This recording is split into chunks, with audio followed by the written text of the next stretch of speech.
Eu peço desculpas pelo atraso hoje, além das dificuldades habituais do período.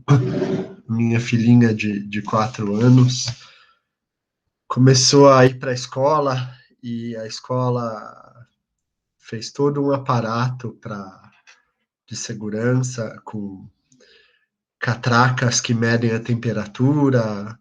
Os pais têm que preencher um formulário online dizendo que a criança está bem, turmas reduzidas, salas grandes e bem ventiladas. Eu tenho que mandar 5 conjuntos de máscara para ela por dia, e o horário das aulas foi reduzido, ela fica lá menos de 4 horas. Tem álcool para todo lado. E com todas essas precauções, quinta-feira ela voltou para casa com resfriado. E já passou para todo mundo aqui, para mim inclusive. Parece que é só resfriado mesmo, parece que não é Covid, porque ninguém teve febre. Mas, enfim, se um resfriado passa com esse protocolo todo, o Covid também passa, né? A gente só teve sorte. Em um ano isolada, ela não pegou nada, e em 2 semanas de aula presencial, ela já pegou.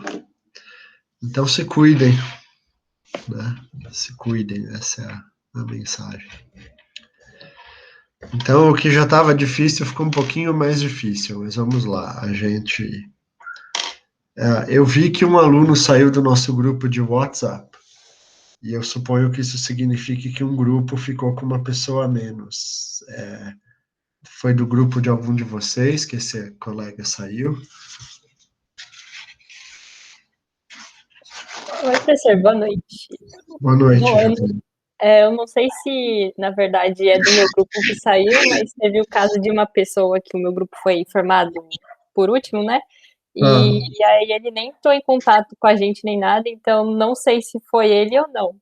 Não sei se teve algum outro grupo que aconteceu algo semelhante ou não também, mas enfim, só para dizer que no meu caso já está como uma dupla já, meu grupo. tá. Qual que é o seu tema, Giovana? Heteroestrutura. Tá. Então vocês vão falar de heteroestrutura só e nem mencionem os circuitos integrados, tá bom? Tá bom. Muito bem, gente. Então, alguém tem alguma pergunta antes de eu começar? Vocês têm acompanhado, eu nem estou publicando mais no Tidia, quando eu publico as aulas no YouTube, vocês estão acompanhando por lá direto ou eu preciso divulgar para vocês? Tá chegando notificação do YouTube, professor. Eu me inscrevi lá no canal e tá chegando. Tá bom. Então assim fica mais fácil, gente, tá? Eu vi que tem um descompasso entre o número dos slides que eu coloco no Tidia e o número das aulas que eu ponho no YouTube. Então, segundo o YouTube, hoje é a aula 11, a última aula foi a aula 10, mas deixa eu ver aqui, o PDF que eu coloquei no YouTube, no Tidia,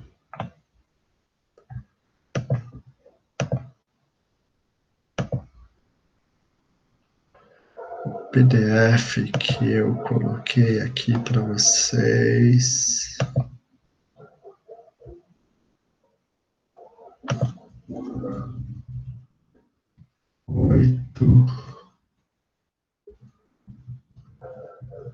O PDF que eu coloquei para vocês é 8.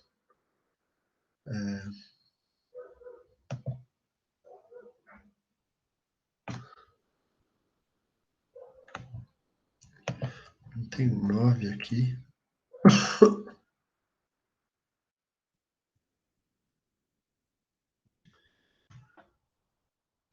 Crianças são fogo, gente. Grandes vetores de doenças. Eu não pus os slides da última aula.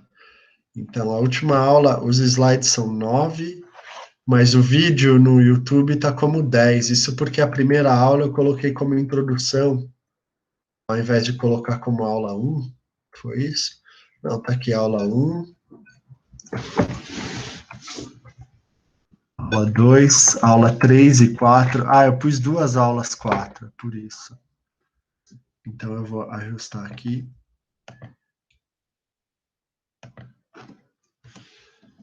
Essa aqui é a aula 5.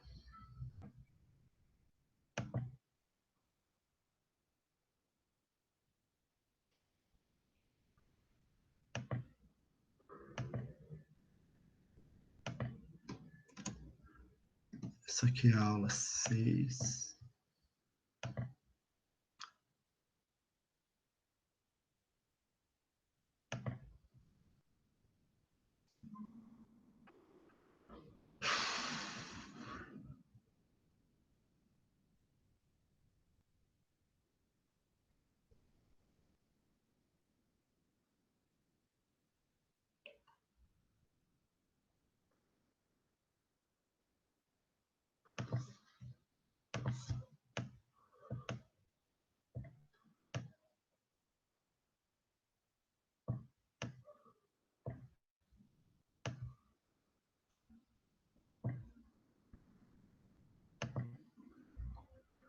Essa aqui é a aula 7.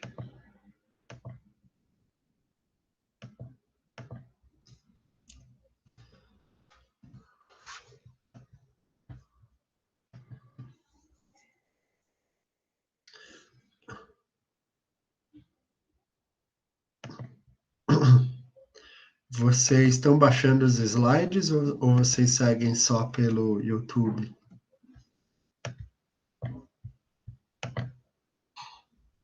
Eu tenho baixado. E você notou que estava fora de fase os números do YouTube e os números? Sim, sim, até levei uns minutinhos para para me encaixar, mas foi tranquilo. Tá.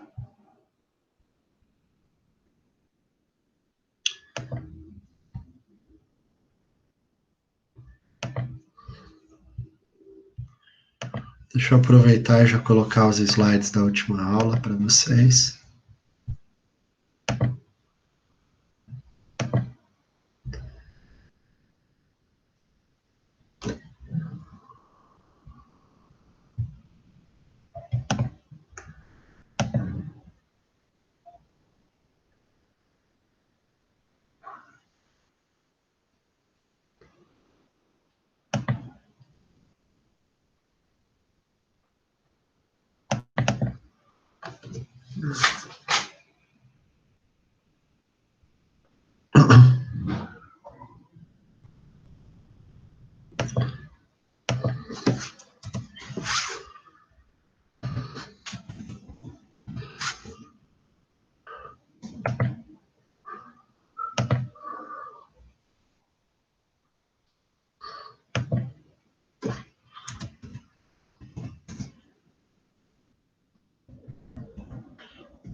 Vamos lá, gente. Vocês não estão vendo minha tela ainda, né? Ainda não. Ainda não.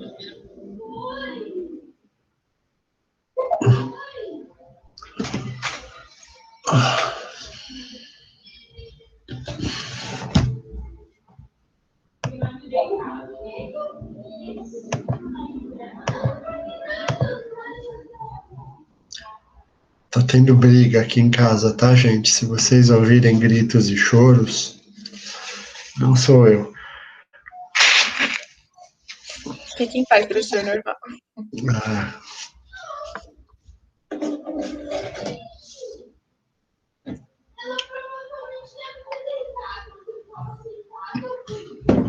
Vamos lá, gente, então. Bom, eu queria voltar um pouquinho num ponto que a gente discutiu nas últimas aulas, quando a gente falou de condutividade em sólidos no modelo quântico. Eu mostrei para vocês a estrutura de bandas de materiais, né, de sólidos, de materiais cristalinos.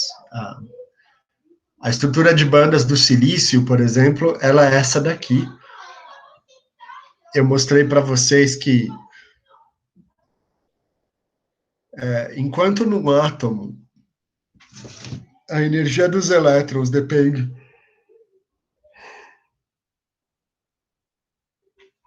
apenas do nível cristalino em que eles estão.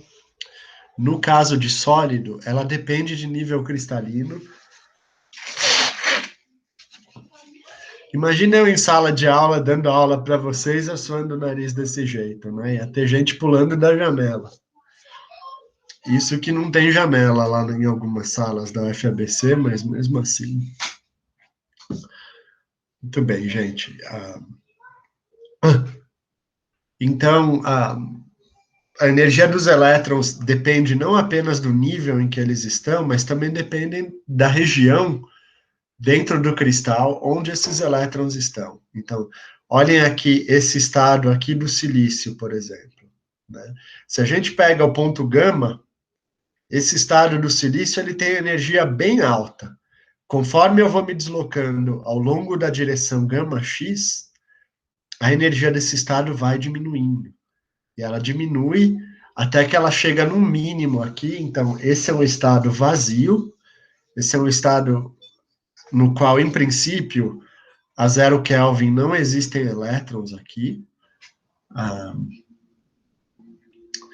E assim por diante, né? Todos os estados, a energia deles vai variando conforme eles se movem aqui dentro.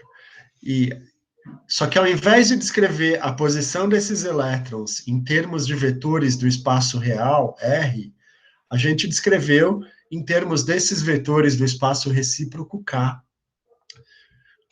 E eu mostrei para vocês que esses vetores do espaço recíproco K, eles são construídos a partir dos vetores do espaço direto R. Né? A gente tinha a condição que esse vetor K, a base desse vetor K, ela tinha que ser tal que o produto escalar desses vetores K por qualquer vetor da rede direta do cristal, qualquer vetor errão, que era da forma N1 a1 mais N2 a 2 mais N3 a 3, qualquer vetor da rede direta do cristal, quando a gente toma o produto com esse vetor K, tinha que dar um múltiplo de 2π, né? 2π sobre N. Então, ou seja, esse vetor K, ele não tem nada de exótico, ele não tem nada de esotérico, de fantasmagórico, né? As pessoas ouvem falar de espaço recíproco, elas pensam que é o mundo da Alice atrás do espelho, e não é nada disso. É simplesmente o espaço real escrito de outra forma. E a gente faz isso porque eu não sei escrever a energia dos elétrons em termos do espaço real. Mas eu sei escrever elas em termos desses vetores K, né? Porque eu faço uma aproximação com os elétrons livres, e ali na função de onda dos elétrons livres aparece esse vetor K. Então, quando a gente deriva, esse vetor K aparece na energia, né? Então, a gente aproveitou essa ideia, que a equação de Schrödinger é muito difícil para resolver exatamente, e a gente fez uma aproximação aqui de elétrons quase livres, e aí surgiram esses vetores K, e esses vetores K permitem que a gente descreva como a energia dos estados eletrônicos varia em diferentes regiões do nosso cristal, né? Sendo que isso daqui que está em azul, essa zona de Brillouin, ela representa a menor porção do cristal que eu posso ter, e repetindo essa porção do cristal periodicamente no espaço, a gente consegue gerar uma estrutura infinita e periódica, como é um cristal. Né? Então, essa construção aqui, ela é muito útil, e embora, enfim, até pesquisadores mais experientes torçam o nariz, né, para o espaço recíproco, como se fosse algo confuso. Enfim, confuso pode até ser, mas não tem nada de fantasmagórico. É só uma questão de vocês se adaptarem ao problema. Né? Bom, eu mostrei para vocês que o potencial ao qual os elétrons estão sujeitos no cristal, ele é periódico, e ele tem a periodicidade da rede cristalina, que é dada por esse vetor errão aqui. Né? Então, esse vetor errão é qualquer vetor que leva um ponto da rede cristalina em um ponto análogo da rede cristalina. Né? Então, como existem infinitos pontos equivalentes na rede cristalina, existem infinitos errões aqui. Né? E o teorema de Bloch, ele nos diz que a função de onda, nesse caso, vai ser sempre poder escrita como uma onda plana multiplicada por uma função de Bloch, né? Sendo que essa função de Bloch, ela tem que ter a mesma periodicidade do potencial. Né? Mas então a gente se fixou aqui nesse termo exponencial de onda plana para fazer uma aproximação e escrever a energia dos elétrons. Né? Agora, alguns alunos perguntam, bom, então, esse espaço K, ele tem alguma realidade física, já que ele é só uma maneira...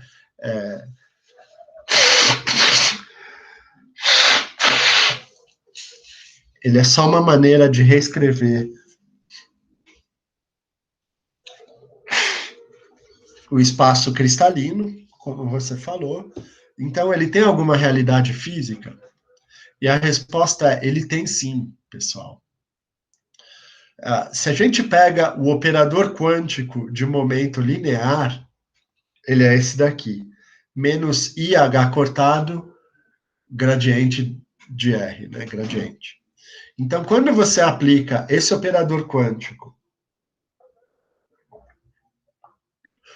num autoestado do sistema, a solução vai ser H vezes o vetor K.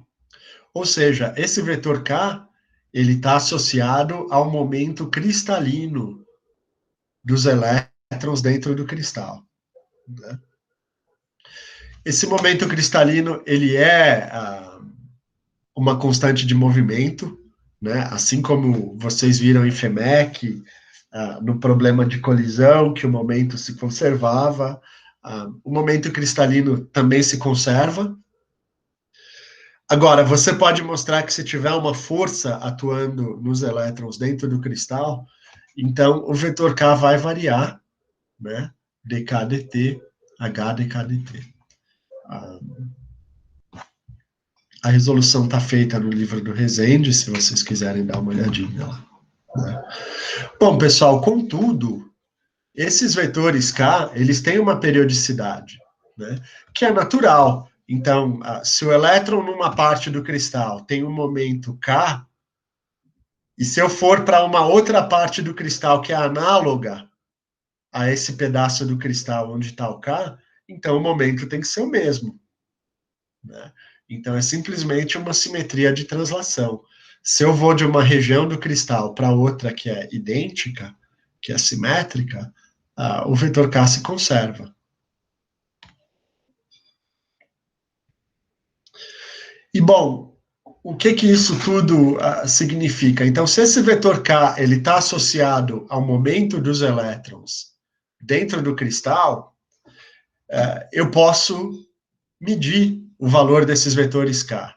Então, tem esse aparelho aqui chamado de ARPES, que vem de Angle Resolved Photoemission Spectroscopy, que você tem basicamente um laser que incide no material sob diferentes ângulos. E você tem um detector que coleta os elétrons que são arrancados do material por causa desse laser, né? Então, esses elétrons que são coletados no coletor, no detector, você consegue medir o momento deles, então você consegue reconstruir as bandas de energia do seu sistema cristalino com base nesses dados, né? Então, aqui, por exemplo, vocês veem o ARPES do grafeno, né? Então, o grafeno, como eu mencionei para vocês em aulas atrás, o topo da banda de valência dele e a base da banda de condução, eles têm esse formato aqui cônico, né? É uma dispersão linear, e por causa disso aqui, a massa efetiva no grafeno é nula, né? E você tem partículas, os elétrons se comportam como se fossem fótons de luz, ou seja, partículas sem massa. Então, esses daqui são resultados de ARPES para o grafeno, e esses daqui são resultados de simulação computacional baseada na teoria quântica, né? Aqui a gente tem grafeno com bicamada, né? Mostrando. Então, eu achei legal trazer isso para vocês, que essa construção matemática toda que a gente fez, vejam só, a gente aproxima os elétrons do cristal por elétrons quase livres, a gente chega naquela coisa de massa efetiva, né? E vocês pensam, putz, isso é tanta viagem, isso é tanta acochambração. E aí, de repente, a gente desenvolve um equipamento experimental que é capaz de comprovar a coerência dessa teoria toda, né? Então é isso, você é capaz de produzir a estrutura de bandas de qualquer material usando um ARPES. Muito bem, perguntas até aqui, gente? Por enquanto não, professor. Tá. Então vamos lá. Vou continuar falando de excitons. Na aula passada, a gente já introduziu a ideia de excitons, né? Então, quando um fóton ele tem energia o bastante para excitar um elétron da banda de valência para a banda de condução do material, né? Na banda de valência, que estava originalmente totalmente preenchida, porque era um semicondutor, fica uma ausência de elétrons. Então, ou seja, essa região que era toda negativa por causa dos elétrons, ela fica menos negativa porque um elétron foi arrancado de lá.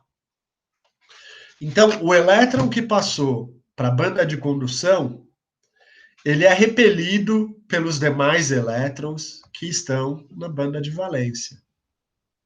Então, obviamente, ele vai se atrair por essa região onde tem ausência de elétrons, onde a carga é menos negativa, né?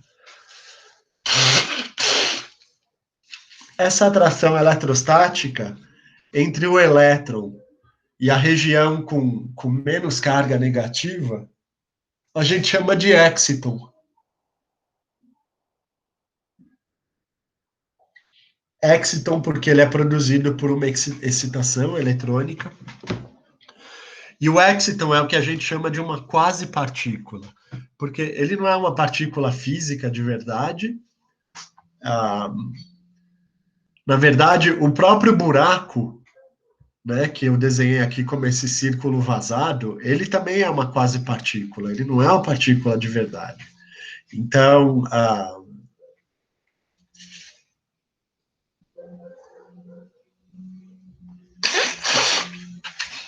mas essa quasi-partícula, esse exciton, ela se desloca pelo cristal como sendo uma coisa só, uma unidade, né? Então, é isso que a gente chama de exciton, é um para-elétron buraco, né?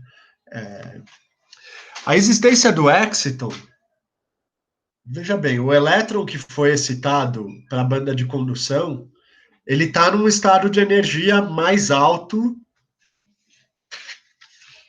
e existe um buraco para o qual ele pode decair e ir para um estado de energia mais baixa. Bom, vocês sabem que um dos maiores princípios da física é que tudo na natureza tende ao estado de menor energia. Então, se existe um buraco para o elétron decair, ele vai decair. Agora, se esse elétron estiver longe do buraco, ele não consegue decair. Se ele estiver perto do buraco, a chance dele decair é grande. E esse processo é chamado de recombinação, porque o elétron da banda de condução se recombina com o buraco da banda de valência. Então, tanto o elétron fotoexcitado como o buraco desaparecem.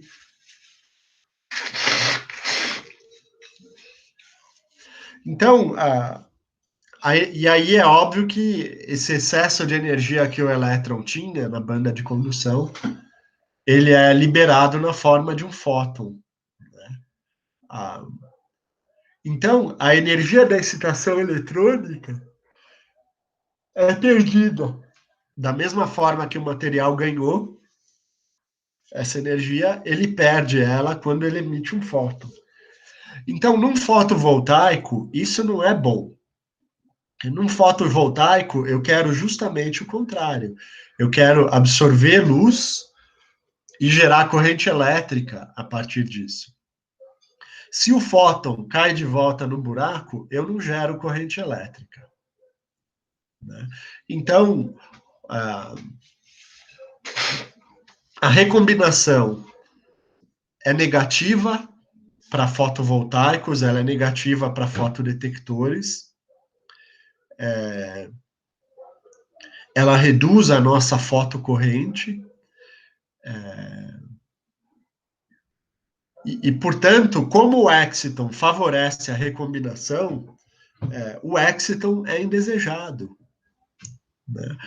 O que a gente quer num fotovoltaico ou num fotodetector é que assim que o elétron é promovido para a banda de condução, a gente quer que um campo elétrico rasgue esse para-elétron-buraco para que o elétron vai para a direita e o buraco vai para a esquerda, né? Já que eles têm carga oposta, o elétron e o buraco, quando você aplica um campo elétrico, a força no elétron é menos QE, porque a carga do elétron é negativa, e a força no buraco é mais QE, porque a carga é positiva. Então, o elétron e o buraco vão para lados diferentes. Essa é uma maneira de romper excitons. Outra maneira de romper exciton, para vocês que forem falar de heteroestruturas, é a formação de uma heteroestrutura. Então, esse é um dos pontos importantes das heteroestruturas. O elétron vai para um lado da heteroestrutura e o buraco vai para o outro. Às vezes, sem aplicação de campo externo. Então, por esse motivo, vocês vão ver, as heteroestruturas favorecem a formação de LEDs e de transistores e até de fotovoltaicos mais eficientes, em princípio. Né? É claro que existe uma série de detalhes, mas essa foi a grande ideia de usar heteroestruturas. Né? Por outro lado, quando a gente tem um LED ou um laser, a gente quer exatamente que essa recombinação de elétron e buraco aconteça para que sejam produzidos fótons. Né? Enfim. Bom, a gente pode estimar a energia do Exciton fazendo um modelinho hidrogenoide. Então, num átomo de hidrogênio, a gente tem um elétron orbitando o núcleo, que é um próton. Então, é uma carga menos em volta de uma carga mais. No caso do Exciton, a massa do buraco ela é muito menor do que a massa do próton. Então, a gente leva em conta esse μ aqui, que é chamado de massa reduzida.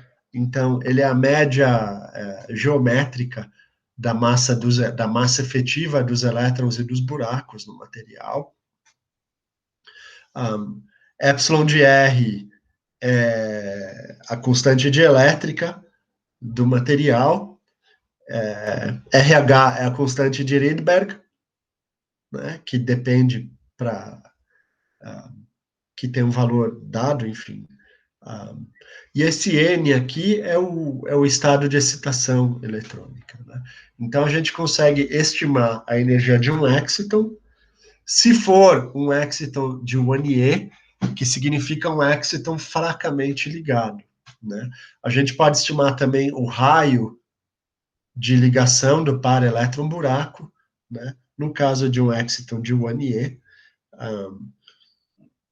Então, vocês podem ver aqui que no nitreto de galho é 3,1 nanômetros, né? Ou seja, é bem grande. Isso daqui são 31 angstroms, né? Então, lembrem que a distância entre dois átomos num semicondutor costuma ser em torno de 2,5 a 3,5 angstroms. Então, se eu tenho um exciton cujo raio de ligação é 31 angstroms, você vê que é grande, né? Aqui no antimoneto de índio, esse raio é da ordem de 100, né? E a energia de ligação é da ordem de 0,2 eV. Desculpa, a energia do gap, não é a energia de ligação aqui, tá? Só para mostrar para vocês que, em geral, quanto menor for o gap do material, menor é a energia de ligação, né? A expressão aqui não leva isso em conta, isso é uma observação empírica. Simplesmente, quando o gap é pequeno, a diferença de energia entre o elétron e o buraco também é pequena. Então, o ganho energético do elétron passando para a banda de valência não é tão significativo. Muito bem. Então, além dos excitons de 1E, a gente tem os excitons de Frankel. Então, os excitons de Frankel costumam aparecer em materiais de gap muito grande, como o diamante, por exemplo, que tem o gap de 5 eV. Então, o exciton de Frankel, ele não é um modelo hidrogenoide. A energia de ligação dele, em alguns casos, é da ordem de 1 eV. Né? E o raio de ligação dele também é pequenininho. É da ordem de 1 ou 2 espaçamentos atômicos, né? Então, bem diferente dos excitons de 1E. Então, obviamente que esses excitons de Frankel aqui, eles duram bem menos, né? Então, a chance do elétron cair aqui no buraco é muito grande. E é difícil você arrebentar esse par elétron-buraco, né? Outro detalhe que eu chamo a atenção para vocês aqui, eu mencionei na aula passada, se eu tenho um elétron na banda de condução, ele estaria aqui nesse vale, né? E se eu tenho um buraco na banda de valência, ele estaria aqui nesse topo, né? Só que quando o elétron na banda de condução chega perto de um buraco na banda de valência e uma força eletrostática atrativa surge entre eles, então essa força eletrostática atrativa reduz a energia do par elétron-buraco, né? Então, na verdade, a energia do par elétron-buraco, ela fica um pouquinho mais baixa quando eu tenho a formação do exciton, do que seria se eu tivesse só o elétron na banda de valência, na banda de condução, e o buraco na banda de valência, né? A mesma coisa no caso dos excitons de Frankel. Então, a energia diminui um pouquinho. Então, quando esses caras aqui se recombinarem, a luz emitida, ela vai ter energia um pouquinho menor do que o gap do material. Tudo bem, gente? Tudo bem até aqui? Sim. Então, agora eu vou falar de uma outra quase partícula, que quando vocês forem fazer o segundo seminário, se tiver algum grupo que escolher falar dos polímeros condutores, vai se deparar com ela. É uma partícula muito bonita, uma quase partícula, chama polarum, né? Então, a ideia do polarum é que em alguns materiais, principalmente se a ligação atômica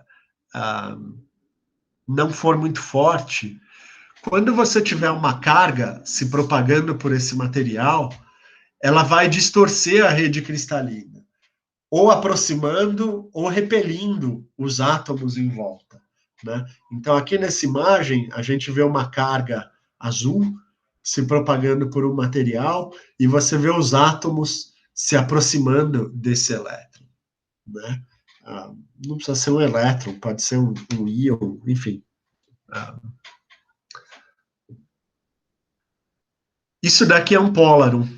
Então, quando você tem uma carga elétrica se propagando no material, acompanhada por uma deformação da rede cristalina, ou seja, um fônon, né? Lembram que o fônon são as vibrações que a gente tem no cristal? Isso daqui, ele se propaga como uma vibração no cristal, né? Só que agora é um fônon que tem junto uma carga elétrica, então a gente chama ele de polarum.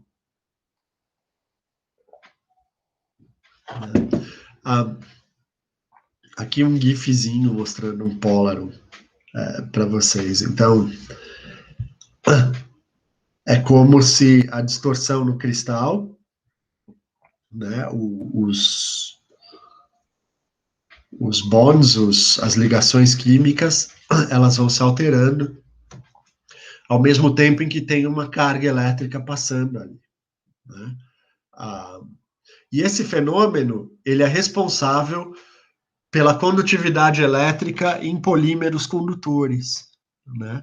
E foi a descoberta desse fenômeno que rendeu o Nobel ao pessoal, inclusive o Diarmid, que foi supervisor de pós-doutorado do nosso colega, o professor Pacato, ganhou o prêmio Nobel por causa disso. É um trabalho bem legal, tá, gente? Esse Nobel aqui, Nobel de 2000. Ele não é fácil, por causa dessa discussão dos polarons, ela não é muito intuitiva, mas de qualquer forma é um trabalho bonito.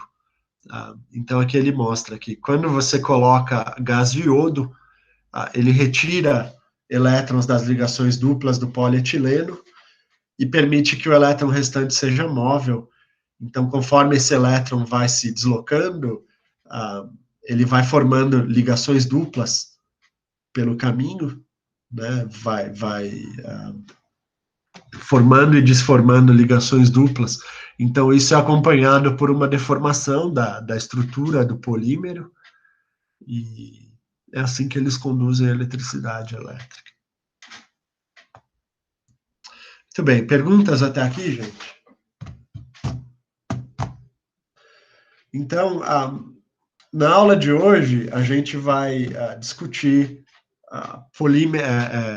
semicondutores extrínsecos, ou seja, semicondutores que não são mais puros, eles estão dopados, né?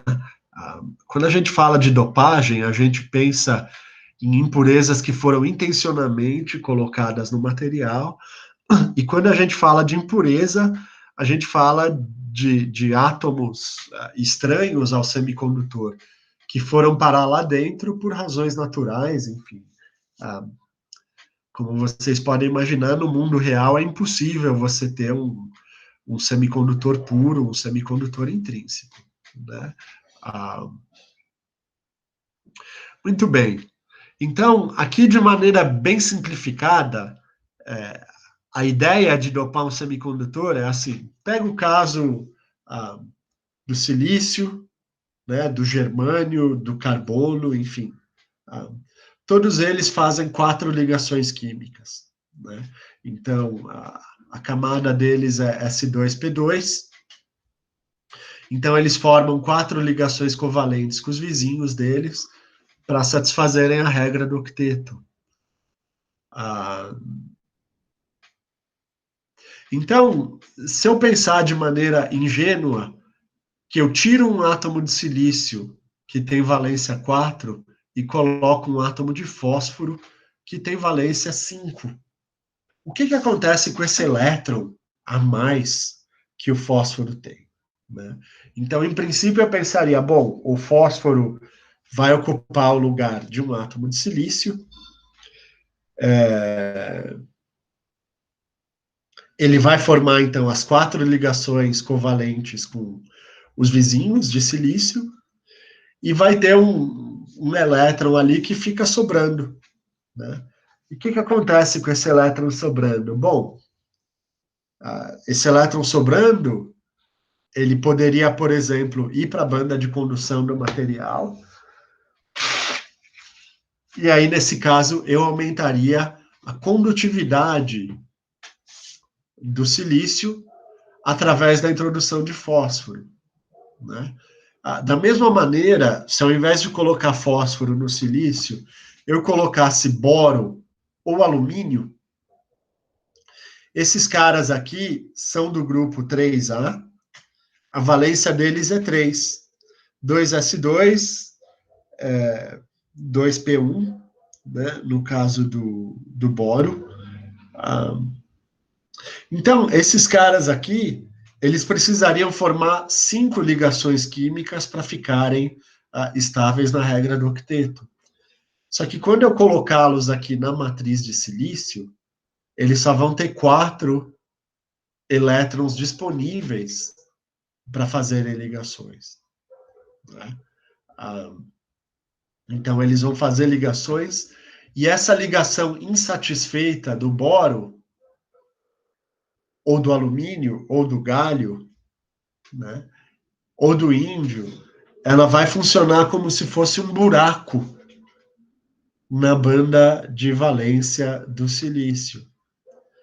Então, como a gente sabe, apenas bandas semi-preenchidas conduzem eletricidade. Então, nesse caso, o silício dopado com boro ou com alumínio, ele também tem condutividade, mas essa condutividade não é devida a elétrons na banda de condução, ela é devida a buracos na banda de valência.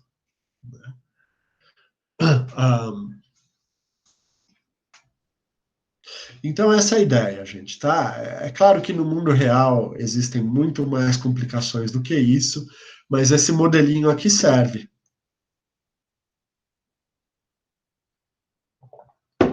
Então, quando eu coloco um elétron a mais, um átomo que tem um elétron a mais, numa matriz de silício, esse elétron a mais, ele não pode ficar na banda de valência, porque a banda de valência está cheia.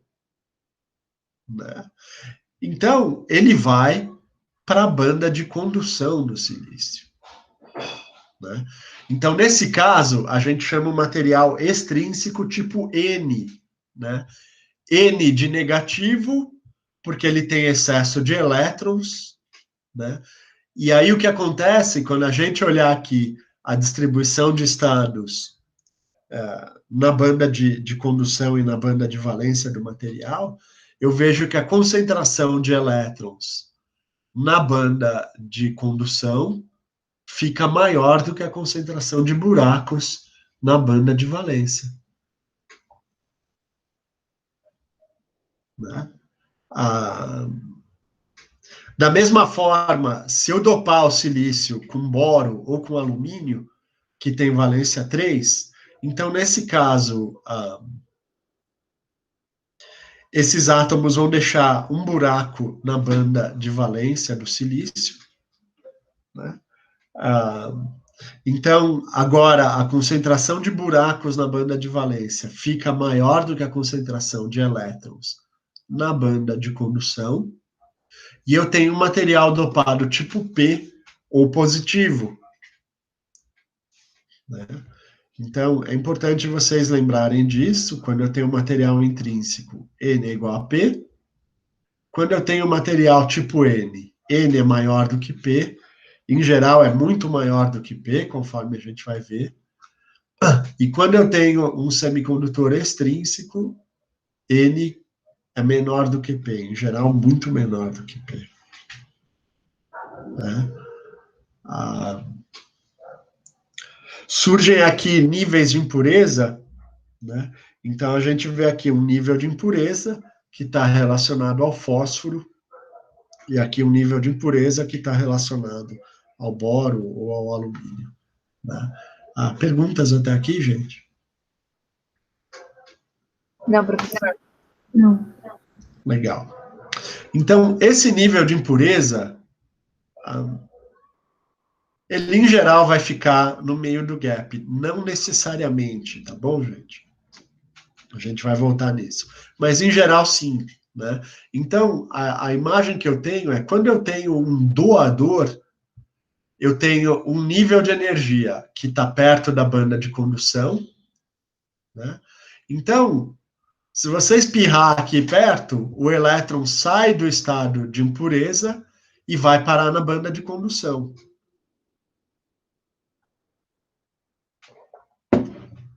Esse espirrar aqui perto pode ser simplesmente a temperatura. Né? Então, a gente viu que a temperatura, ela promove alguns elétrons perto da banda de valência para a banda de condução. Certo, gente?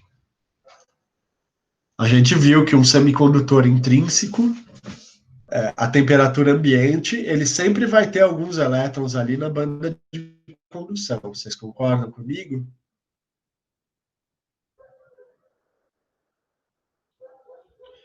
É a distribuição de Fermi-Dirac, não é, gente? Sim, professor. Bom, por outro lado, o que vai acontecer quando eu tenho um material dopado com aceitadores de elétrons, eu tenho um nível de energia aqui perto da banda de valência do material, e aí alguns elétrons vão sair daqui e vão parar aqui. Né? Bom, vocês notem que nesses dois casos aqui, a energia do elétron doado, quando ele passa para a banda de condução, ela é um pouquinho maior do que a energia do elétron no nível de impureza. Concordam? Sim. Da mesma forma, quando o elétron aceito pelo boro ou pelo alumínio, ele sai da banda de valência e ele vai parar no nível de impureza, a energia dele é um pouquinho maior também. Tá? Pode acontecer que esse nível de impureza aqui, ele venha parar aqui embaixo. Né? Ou esse nível de impureza aqui, ele venha parar aqui em cima. Aí, nesse caso, não tem jeito. Porque o elétron, ele com certeza vai cair para a base da banda de condução, e aqui, nesse caso, com certeza, os elétrons da banda de valência vão passar para o nível de impureza. Né? Então, essas são impurezas que são muito eficientes em doar elétrons ou aceitar elétrons do semicondutor em questão. No outro caso, esse caso que está aqui desenhado, quando um elétron passa aqui para a banda de condução, ele pode a qualquer momento cair de volta no nível de impureza. Agora, se essa diferença de energia aqui entre o nível de impureza e a base da banda de condução for pequenininha, ele vai ficar indo e voltando. Né? Agora, lembrem-se que você tem muito menos impurezas no material do que você tem átomos do próprio material. Né? Então, se você pega um material com dopagem muito alta mesmo, é uma parte por milhão. Significa que a cada milhão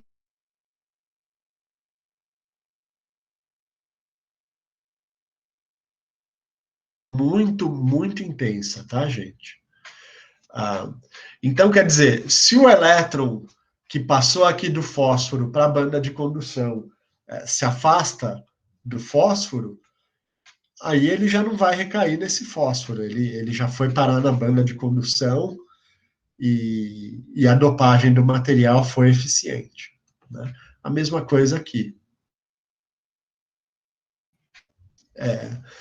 Então, pessoal, de novo, para fazer uma análise de impurezas, a gente usa o modelo do átomo de hidrogênio, né? Então, esse modelo é quando essa ligação entre o elétron doado ou o elétron aceito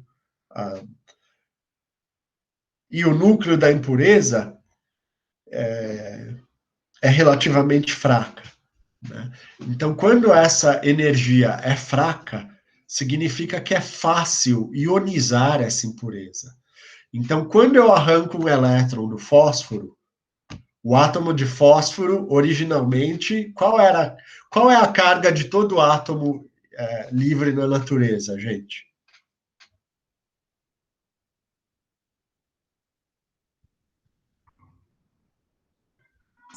Neutro?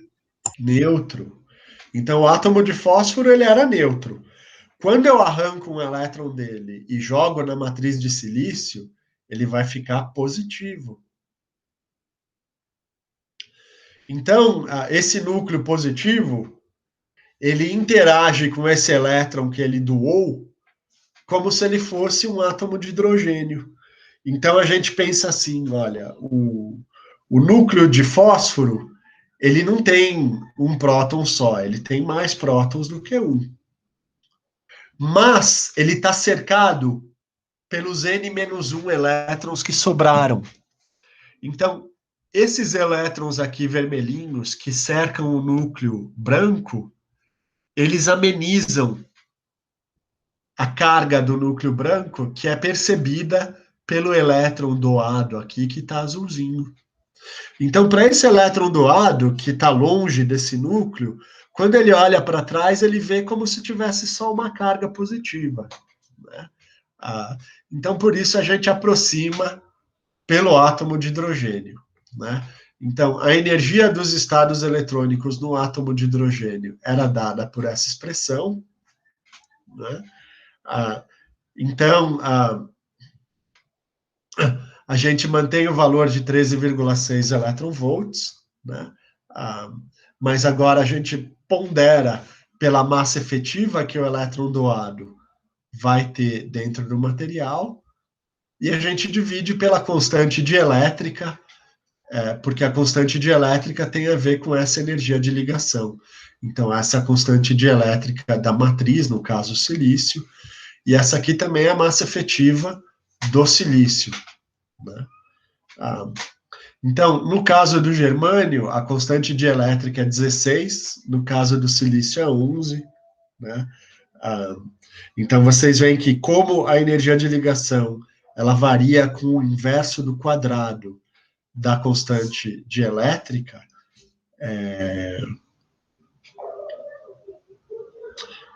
no caso do germânio, eu tenho tendência maior do que no caso do silício a ter impurezas hidrogenoides, né, em que a energia de ligação vai ser baixa, né? Da mesma forma, a massa efetiva no germânio é bem menor do que no silício, né?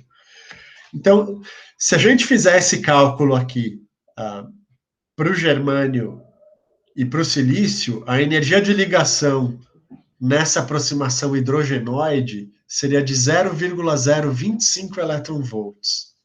Isso daqui, pessoal, é KBT, é a constante de Boltzmann vezes a temperatura.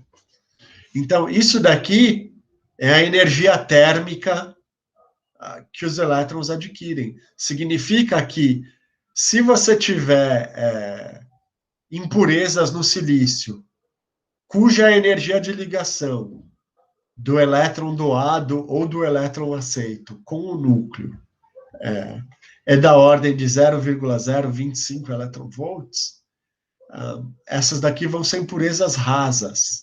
Significa que elas vão se perder na matriz de silício facilmente e vão ser, portanto, muito eficientes para doparem o silício, né?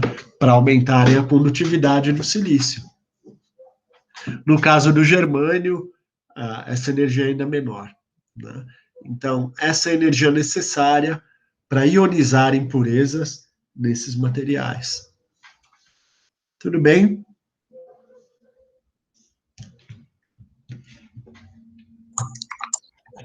Sim. Bom.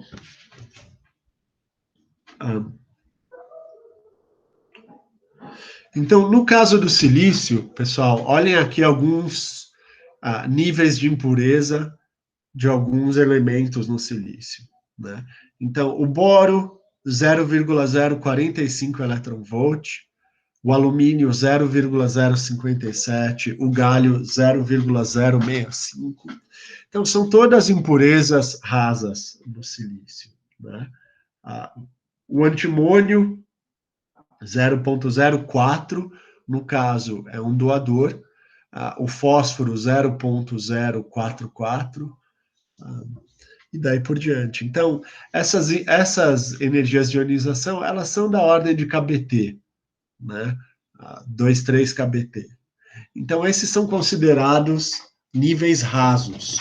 Significa que se eu colocar esses materiais aqui no silício, a temperatura ambiente, a maioria dessas impurezas vai estar ionizada e, portanto, elas vão ser eficientes em adicionar elétrons ou buracos livres ao silício e, portanto, aumentar a condutividade do silício. Agora, tem outras impurezas, que é o caso do índio, do cobre, o ouro, né? Que vocês veem que essas energias de ionização são bem mais altas, né? Então, no caso aqui do cobre, olha, 0,52, você não pode nem falar direito se essa impureza aqui é aceitadora ou doadora, né? Então, se esse estado aqui tiver semi-preenchido, ele pode aceitar elétrons, né? Ou doar elétrons, enfim. Então, essas daqui a gente chama de impurezas profundas. Elas não são impurezas hidrogenoides, são algumas dezenas aí de kBt. Então, esses materiais aqui, se você dopa o silício com índio, com cobre ou com ouro, a condutividade do silício não vai aumentar, né? Pelo contrário, ela vai até diminuir, tá? Conforme a gente vai ver mais para frente. Muito bem. Perguntas até aqui, gente? Não, professor. Tá. Então,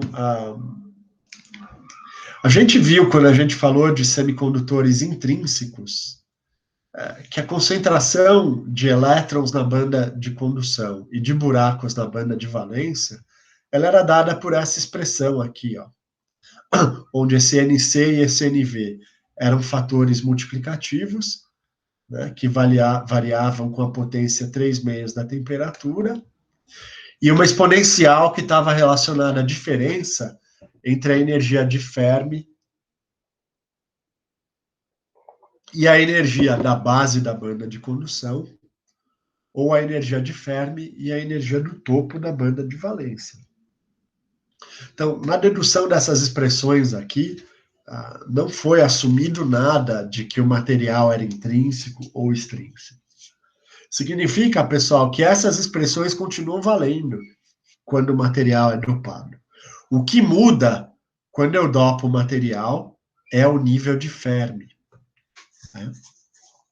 Então, eu sempre costumo comparar o nível de Fermi, quando vocês forem ver heterojunções, essa analogia fica até mais clara. Eu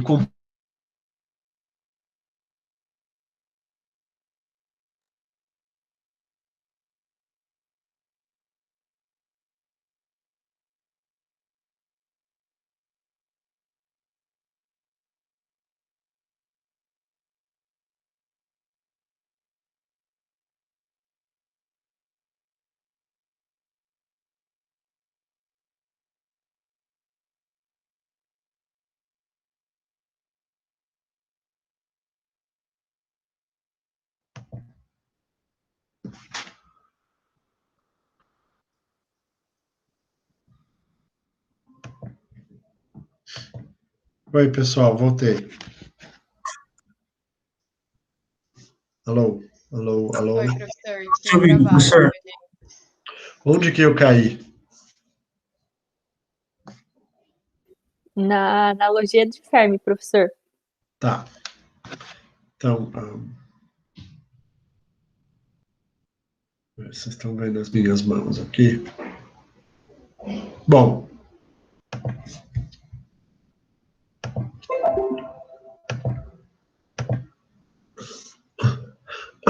então, pessoal, se você tem dois recipientes, independente da forma deles, e eles estão com água em alturas diferentes, quando vocês ligam eles por um vasinho pela base, o que acontece com o nível da água?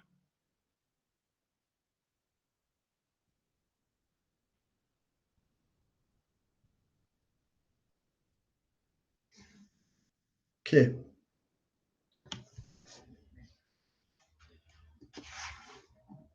Ninguém ousa responder?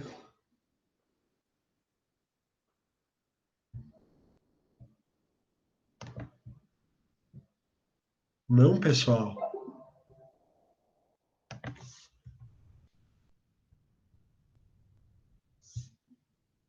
Que coisa, vocês estão dormindo demais. Pessoal, se eu pego um copo de água, cheio até aqui, e coloco ele junto de um copo de água que está cheio até aqui, eu ligo os dois por um caninho aqui na base. O que vai acontecer com o nível de água nos dois copos? Vai igualar. Vai igualar, né? Esse é o princípio dos vasos comunicantes, né? Significa que a água vai fluir do recipiente que tem o nível mais alto para o recipiente que tem o nível menor, né? E vocês notem que isso nem tem a ver com o tamanho dos copos, né? Isso que é interessante. Então, assim, se o copo que tem o nível de água mais baixo for muito maior do que o copo que tem o nível de água mais alto, mesmo assim a água vai fluir do copo que tem o nível mais alto para o copo que tem o nível mais baixo, né? Isso simplesmente porque a pressão atmosférica nos dois copos é igual. Então, a força multiplicada pela área, que é a pressão, tem que ser igual dos dois lados, né? Então, a mesma coisa acontece com o nível de Fermi, tá? Então, quando você tem um semicondutor do tipo N, então você adiciona um excesso de elétrons na banda de condução dele, o nível de Fermi dele sobe.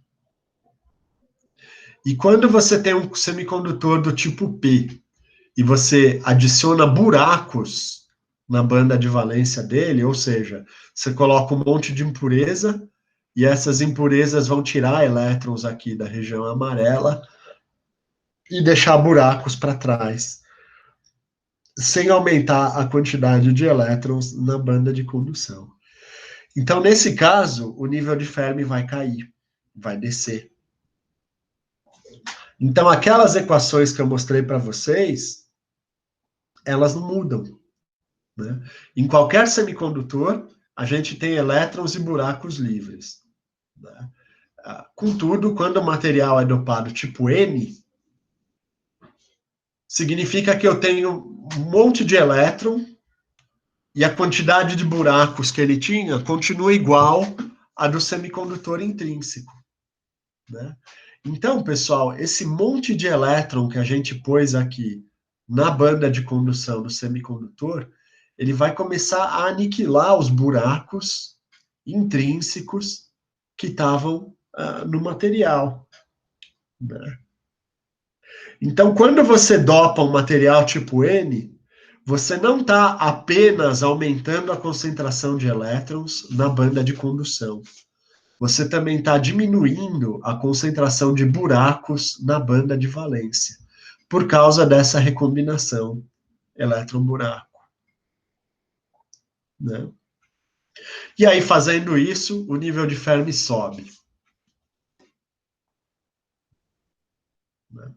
De maneira análoga, né? Então, aqui eu mostro para vocês que quando eu dopo o material tipo N, não apenas o N, a quantidade, a densidade de estados populados na banda de condução aumenta, como a densidade de estados vazios na banda de valência diminui. Comparem as imagens, né?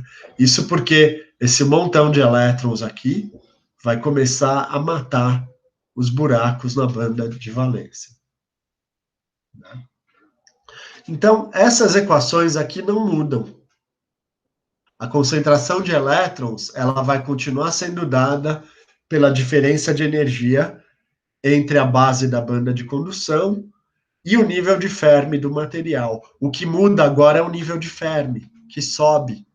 Então, como o nível de Fermi sobe, essa diferença de energia aqui fica menor, portanto, essa exponencial é menor e a quantidade de elétrons é maior, né?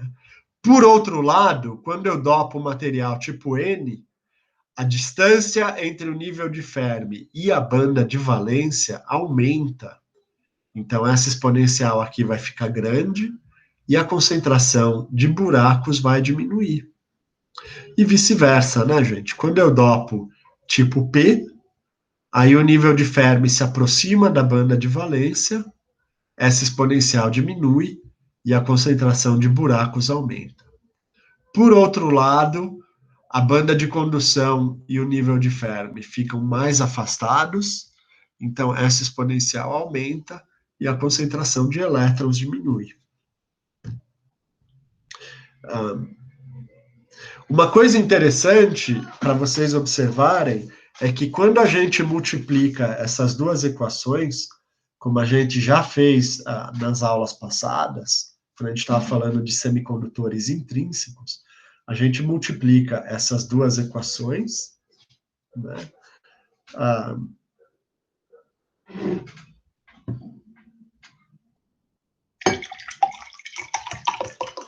E a gente vê que esse produto de N vezes P, NI, que é a concentração de portadores intrínsecos no material, ela continua tendo esse valor. Olha que resultado legal.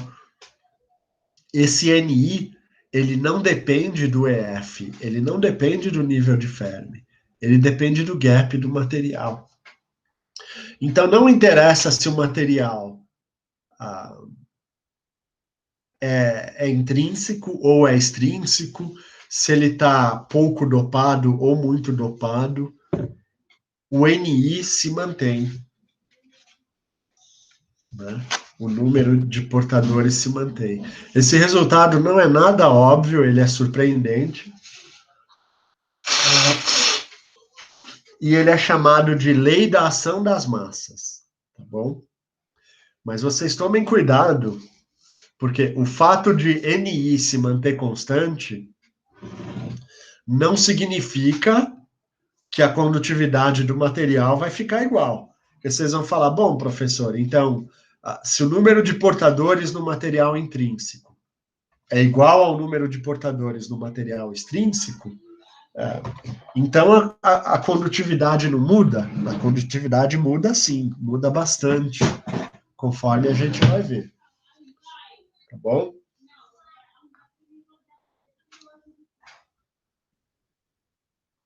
Bom, então, pessoal, essas expressões aqui a gente pode escrever, né, que a concentração, simplesmente manipulando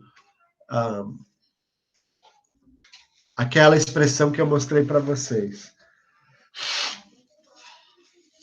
Para um semicondutor intrínseco, que é o Ni, para um semicondutor dopado, que seria o N0, e aí eu coloco o EF, que é o nível de Fermi, no material dopado, em relação ao EI, que é o nível de Fermi no material intrínseco, tá? Então, isso daqui é um exercíciozinho que vai estar na próxima lista de vocês, para vocês provarem, tá? Não tem nada de difícil nele, é simplesmente escrever essa equação aqui para o material intrínseco, então vocês vão mudar EF por EI, e depois escrever essa equação aqui para o material dopado, que vai ser N0, e aqui vocês vão deixar EF mesmo. E aí vocês vão escrever o N0 em termos do NI, e vai dar isso daqui, tá? Exercício da próxima lista. Bom, então assim, agora a gente tem expressões para comparar como que a quantidade de elétrons e de buracos num semicondutor extrínseco se compara à concentração de elétrons e buracos no semicondutor intrínseco com relação à alteração no nível de Fermi nesses materiais, dopado intrínseco, né?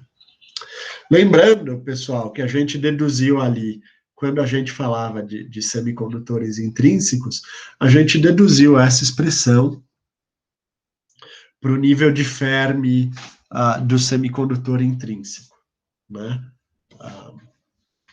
Então, agora a gente vai deduzir uma expressão para o nível de Fermi no semicondutor dopado, porque o nível de Fermi depende da concentração de impurezas que a gente tem, né?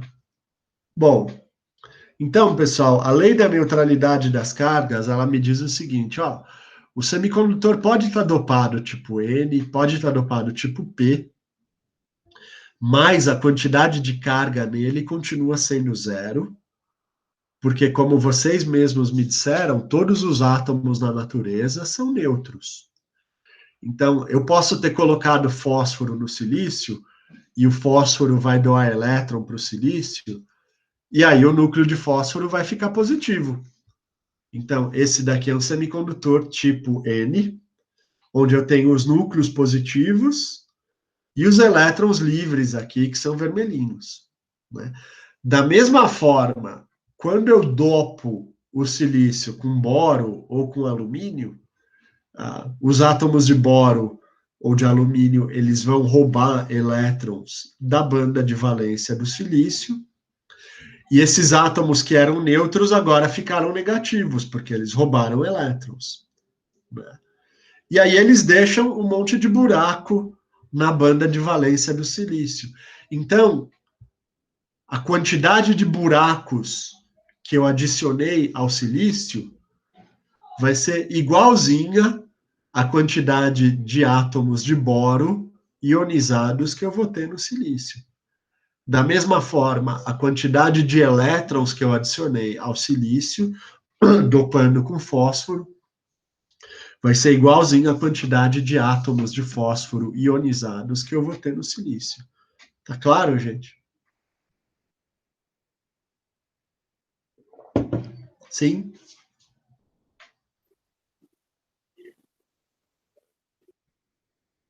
Sim? Sim, Não? Sim. Legal. Bom, então, essa expressão aqui é chamada de lei de neutralidade das cargas, né?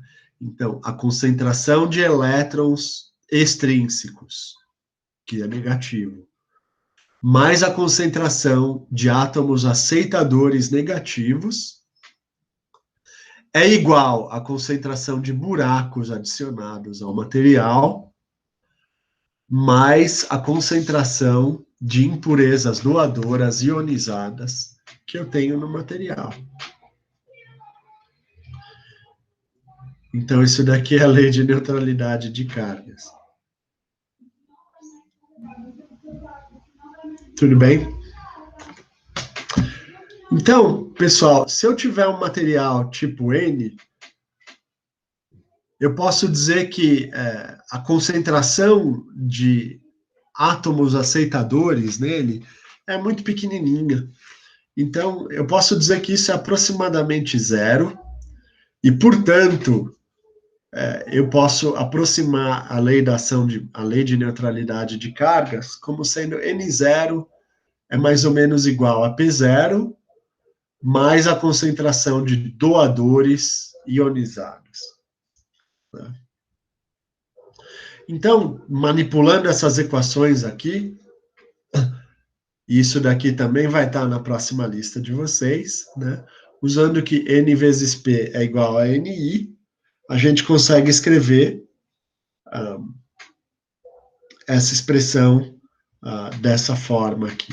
Então, a concentração de elétrons livres no material é a concentração de doadores dividido por 2, mais a raiz quadrada do ND dividido por 2 ao quadrado, mais o NI ao quadrado. Né? E a concentração de elétrons, de buracos livres no material tipo N, vai ser menos a concentração de doadores dividido por 2, mais a raiz quadrada de ND sobre 2 ao quadrado, mais NI ao quadrado. Né? Bom, essa expressão aqui,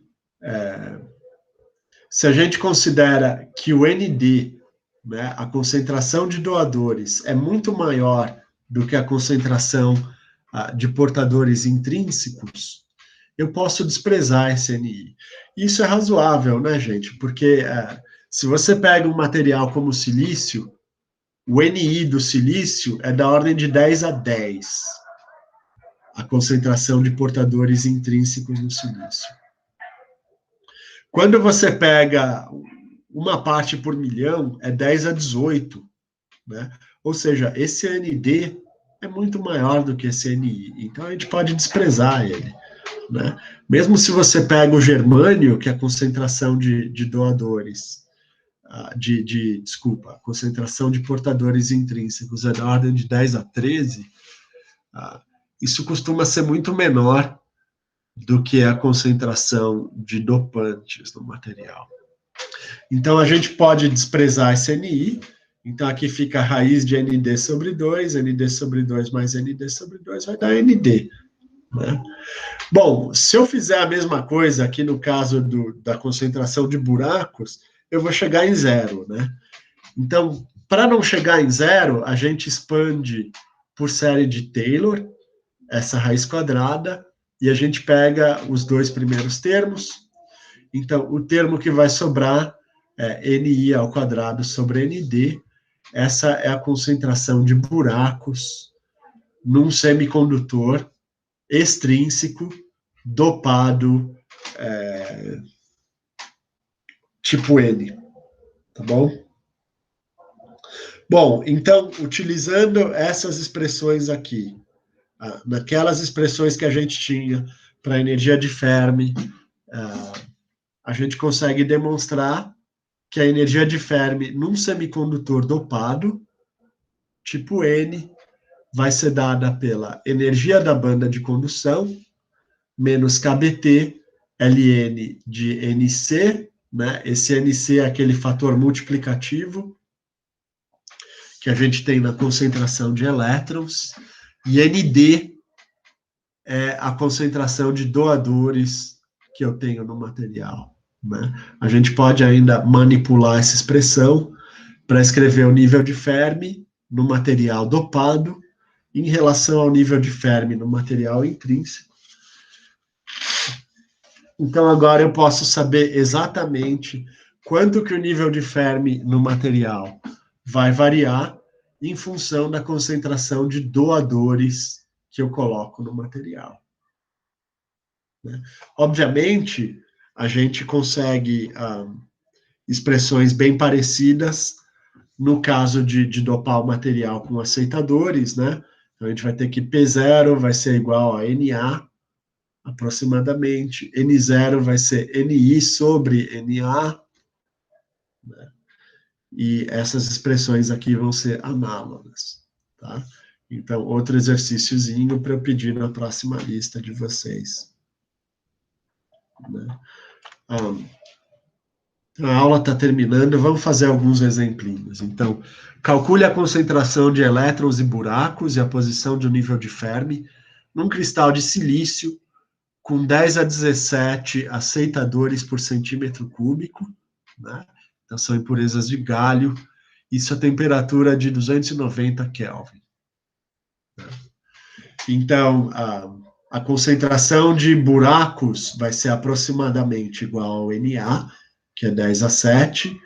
A concentração de elétrons vai ser Ni ao quadrado, que é da ordem de 10 a 10, dividido por Na, né?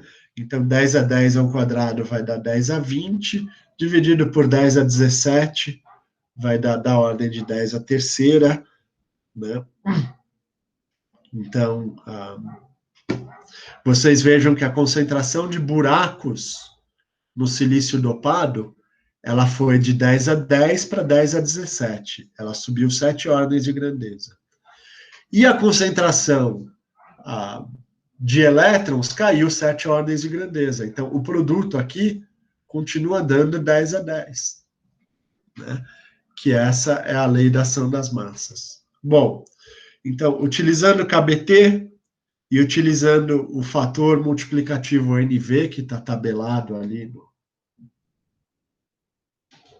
no livro do Rezende, a gente substitui na equação e a gente vai ter, então, que o nível de Fermi nesse material vai ficar 0,11 elétron-volt acima da banda de valência. Né? Então, se vocês pensam que o gap do silício é da ordem de 1,1 elétron-volt, o nível de Fermi no silício intrínseco, eu não lembro de cabeça exatamente quanto que ele está acima da banda de valência, mas deve ser da ordem de meio EV. Então, ele desceu de meio EV para 0,11 EV acima da banda de valência.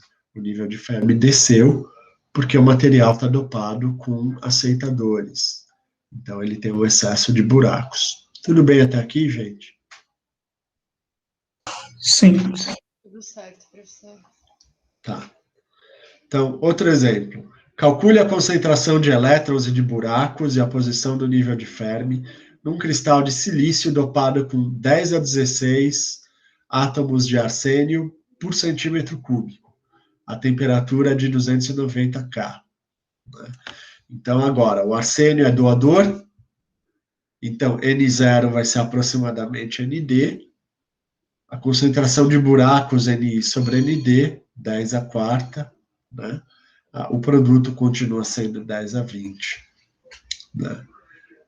Então, usando KBT 0,025, utilizando o fator multiplicativo NC para o silício, que é 2,8 vezes 10 a 19, né? Então, isso está tabelado ali no livro do Rezende, mas nada impede vocês de calcularem.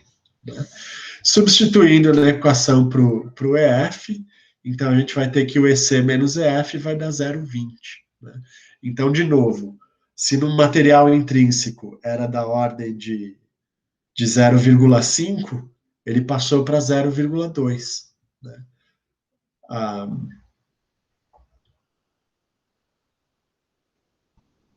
Então, se a gente utilizar a nossa outra equação ali para o nível de Fermi, né?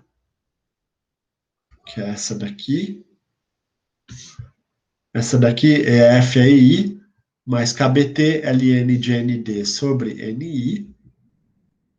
A gente consegue ver, então, que o nível de Fermi no silício dopado, ele subiu 0,34 elétron-volt em relação ao que ele era no silício intrínseco, no silício puro. Né? Então, eu dopei com 10 a 16 átomos de arsênio por centímetro cúbico. Né? Bom, agora o último exemplo. Então, como eu falei para vocês, o produto da concentração de elétrons e de buraco, ele se mantém igual. Isso não quer dizer que a condutividade não muda, a condutividade aumenta. Vamos ver. Ó. Acha a resistência de 1 centímetro cúbico de silício puro. Qual é a resistência quando o cristal está dopado com arsênico em 1 parte por bilhão, né? 1 por 10 a nona. Note que essa concentração de dopantes corresponde a um estrangeiro vivendo em toda a China. Quer dizer, para vocês terem uma ideia de quão pouco é isso, 1 por bilhão. Né? Então, aqui ele dá alguns dados, a densidade atômica do silício, a concentração intrínseca do silício, a massa efetiva, a mobilidade dos elétrons e dos buracos no silício, né? Então, a expressão para condutividade é essa daqui, onde eu tenho a concentração de elétrons, vezes a mobilidade dos elétrons, a concentração de buracos, vezes a concentração, vezes a mobilidade dos buracos, né? Então, se você tem um material intrínseco, N é igual a P, você pode colocar em evidência, o N foi dado, que é 10 a 10, as mobilidades foram dadas, então isso daqui é bastante simples de calcular. A condutividade é essa daqui, 2,88 vezes 10 a menos 6. Se a gente leva em conta, então, o comprimento e a área desse silício, que ele fala que é 1 centímetro cúbico, um cubinho, né? Então, o lado é 1, a área é 1, né? 1 sobre sigma, essa daqui vai ser a resistência desse cubinho de silício, 347 quiloohms. Agora, quando o material está dopado, com 1 parte por bilhão, então, como a gente sabe que o silício tem 10 a 22 átomos por centímetro cúbico, e eu vou ter 1 bilhão de vezes menos isso, doadores de arsênio nesse material. Então, é só dividir isso daqui por 10 a nona. Então, eu tenho 5 vezes 10 a 13 átomos de silício por centímetro cúbico, né? Então, a gente faz a aproximação que a concentração de elétrons livres no silício é igual ao ND, né? E a concentração de buracos é o NI dividido por ND, que vai dar 2 vezes 10 a sexta, né? Então, agora que a gente tem essas concentrações, a gente substitui nessa expressão aqui para calcular a condutividade do silício dopado, né? Bom, então,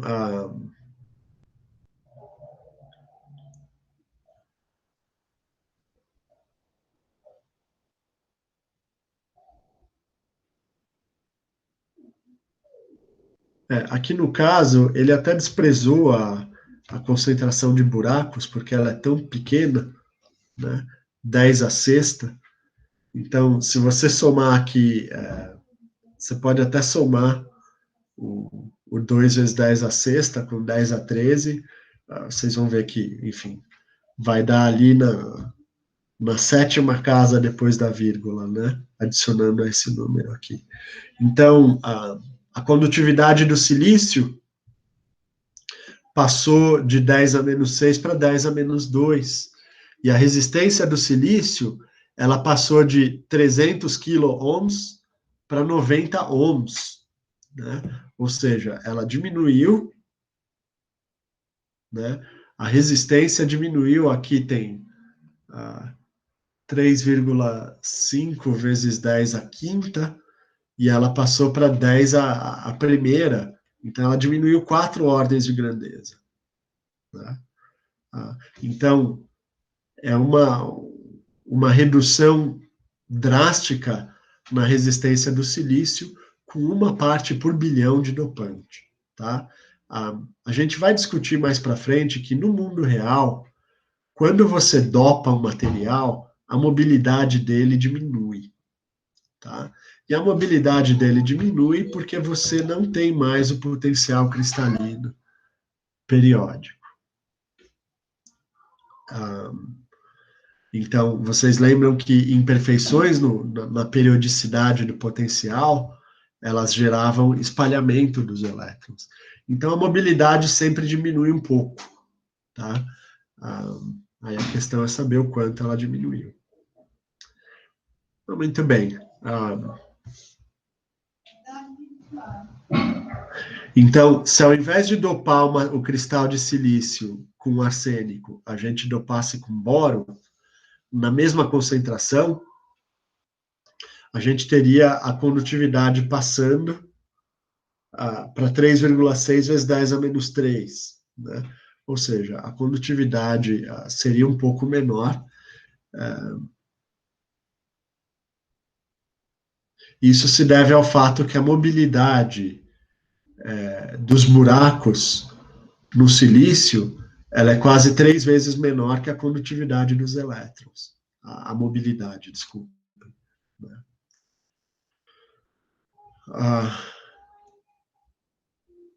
Então é isso, gente. Esse aqui é um exemplo de compensação.